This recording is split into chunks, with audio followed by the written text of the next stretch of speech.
زاہد محمود صاحب یہ بتائیے کہ اس پیکٹ کے بعد جو پاکستان کی عوام ہے اس کو کیا فائدہ ہوگا؟ یہ تو ملٹری ٹو ملٹری پیکٹ ہوگا، military to Saudi Arabia kingdom pact. No it is a strategic overarching ہے جی، اسٹریٹجک ہے. they will pay the military. No, not the pay the military. دیکھیں اب امپریشن اب آپ یہ دے رہی ہیں شاید کہ یار اب لوگوں میں یہ جا رہا ہے کہ جی ملٹری ہماری چلے جائے گی، وہ تنخواہیں دیا کریں گے اور یہ جنگ لڑیں گے. It's not like that. وہ اس لیے بھی شاید اس لیے چونکہ ریٹائر جنرل راحیل شریف کو تو مل رہی ہے نا تنخواہ.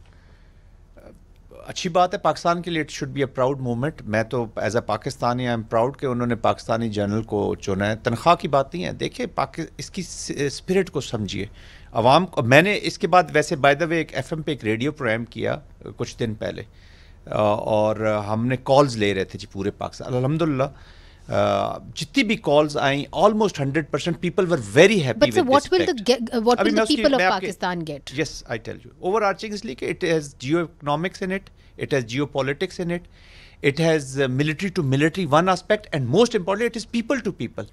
یہ ٹاپ ٹو باٹم ہے منیزہ، یہ یاد رکھیے. پیپل سے کیا ہوگا؟ People to people. دیکھ رہے پاکستان کی لیبرز ہیں اور چیزیں ہیں اور چیزیں.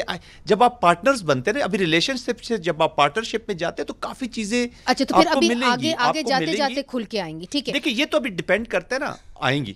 آئی ایم ویری کانفیڈنٹ آئیں گی کہ ہمارا ہاؤ پولیٹیکلی اینڈ ڈپلومیٹیکلی ہم اس پہ بلڈ آن کرتے ہیں.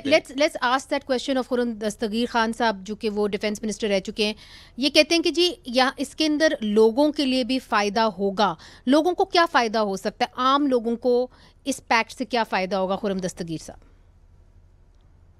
یہ 3 بڑے فائدے ہوں گے اگر ہم لاجک کے بارے میں سوچیں. اس پہ کوئی چونکہ ہمارے پاس ڈائریکٹ انفارمیشن نہیں ہے. پہلی تو ہماری توقع یہ ہے کہ پاکستانیوں کے اوپر جو امپلائمنٹ کی اپرچونٹیز ہیں، جو کہ ہمیں دکھ سے کہنا پڑے گا وقت کے ساتھ کم ہو رہی تھی، وہ پاکستان کو دوبارہ وہ پرائمیسی ملے گی جابس میں سعودی کنگڈم میں. نمبر 1.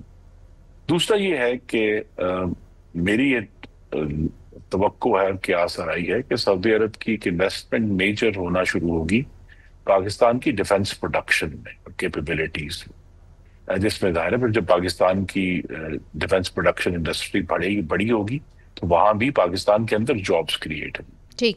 تیسرا یہ ہے کہ یہ جو فارملائزیشن ہے ہمارے اسٹریٹجک ریلیشن شپ کی، اس کا مطلب یہ ہے کہ پھر وہ جو ایک بہت ہی ہیوملیٹنگ قسم کا جو ہے سپورٹ سعودی عرب نے دی تھی بیک ان 2021، اس طرح کا معاملہ ختم ہوگا. اور ہاں تو وہ جو تھی پاکستان کو اب ایک پرماننٹ بیکنگ اویلیبل ہوگی سعودی عرب کی، ایون آن اکنامک آسپیکٹ. تو یہ تینوں چیزیں جو ہے یہ پاکستان کے عوام کے فائدے میں ہے کہ دونوں ممالک. دیکھیے ایک ایسا ایگریمنٹ ہے جو پاکستان کا چین کے ساتھ بھی نہیں ہے.